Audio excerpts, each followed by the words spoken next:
کتاب مقدس میں سے یوحنا کے پہلے عام خط کے دوسرے باب کی تلاوت۔ اے میرے بچوں، یہ باتیں میں تمہیں اس لیے لکھتا ہوں کہ تم گناہ نہ کرو، اور اگر کوئی گناہ کرے تو باپ کے پاس ہمارا ایک مددگار موجود ہے، یعنی یسوع مسیح راست باز، اور وہی ہمارے گناہوں کا کفارہ ہے، اور نہ صرف ہمارے ہی گناہوں کا بلکہ تمام دنیا کے گناہوں کا بھی، اگر ہم اس کے حکموں پر عمل کریں گے۔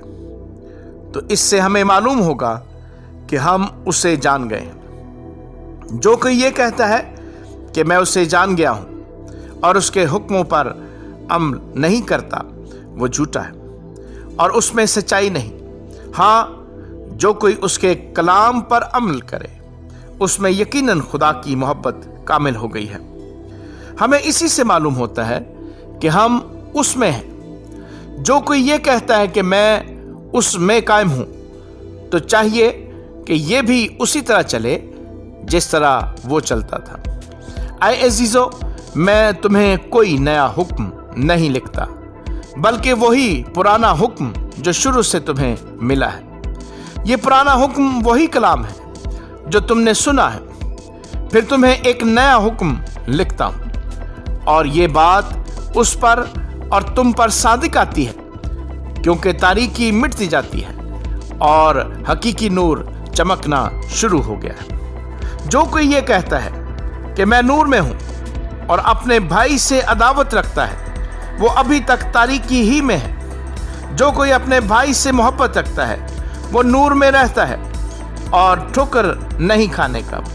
لیکن جو اپنے بھائی سے عداوت رکھتا ہے، وہ تاریکی میں ہے اور تاریکی ہی میں چلتا ہے، اور یہ نہیں جانتا کہ کہاں جاتا ہے، کیونکہ تاریکی نے اس کی آنکھیں اندھی کر دی ہیں۔ اے بچوں، میں تمہیں اس لیے لکھتا ہوں کہ اس کے نام سے تمہارے گناہ معاف ہوئے۔ اے بزرگوں، میں تمہیں اس لیے لکھتا ہوں کہ جو ابتدا سے ہے اسے تم جان گئے ہو۔ اے جوانوں، میں تمہیں اس لیے لکھتا ہوں کہ تم اس شریر پر غالب آ گئے ہو۔ اے لڑکوں، میں نے تمہیں اس لیے لکھا ہے کہ تم باپ کو جان گئے ہو۔ اے بزرگوں، میں نے تمہیں اس لیے لکھا ہے کہ جو ابتدا سے ہے اس کو تم جان گئے ہو۔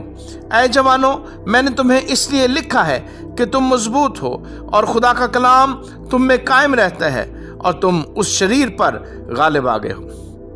نہ دنیا سے محبت رکھو، نہ ان چیزوں سے جو دنیا میں ہیں۔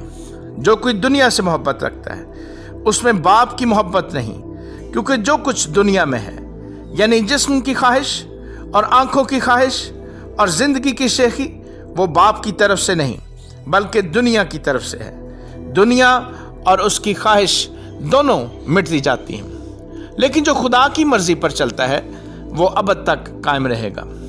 اے لڑکو، یہ اخیر وقت ہے، اور جیسا تم نے سنا ہے کہ مخالف مسیح آنے والا ہے، اس کے موافق اب بھی بہت سے مخالف مسیح پیدا ہو گئے ہیں۔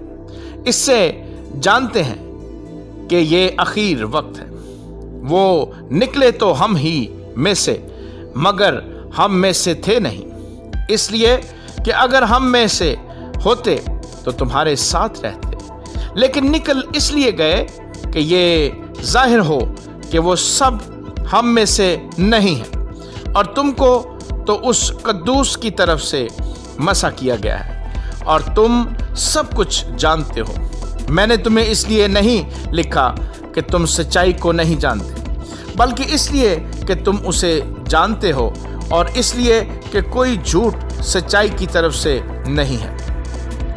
کون جھوٹا ہے سوا اس کے جو یسوع کے مسیح ہونے کا انکار کرتا ہے؟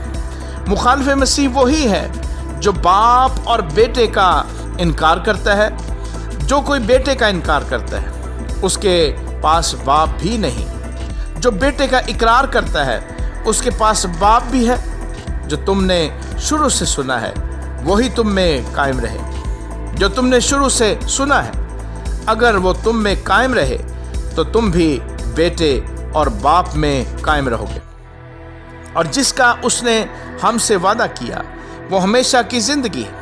میں نے یہ باتیں تمہیں ان کی بابت لکھی ہیں جو تمہیں فریب دیتے ہیں، اور تمہارا وہ مسح جو اس کی طرف سے کیا گیا تم میں قائم رہتا ہے اور تم اس کے محتاج نہیں کہ کوئی تمہیں سکھائے، بلکہ جس طرح وہ مسیح جو اس کی طرف سے کیا گیا تمہیں سب باتیں سکھاتا ہے اور سچا ہے اور جھوٹا نہیں، اور جس طرح اس نے تمہیں سکھایا اسی طرح تم اس میں قائم رہتے ہو۔ غرض اے بچوں اس میں قائم رہو، تاکہ جب وہ ظاہر ہو تو تمہیں دلیری ہو اور ہم اس کے آنے پر اس کے سامنے شرمندہ نہ ہوں۔ اگر تم جانتے ہو کہ وہ راست باز ہے تو یہ بھی جانتے ہو کہ جو کوئی راست بازی کے کام کرتا ہے وہ اس سے پیدا ہوا ہے۔ آمین۔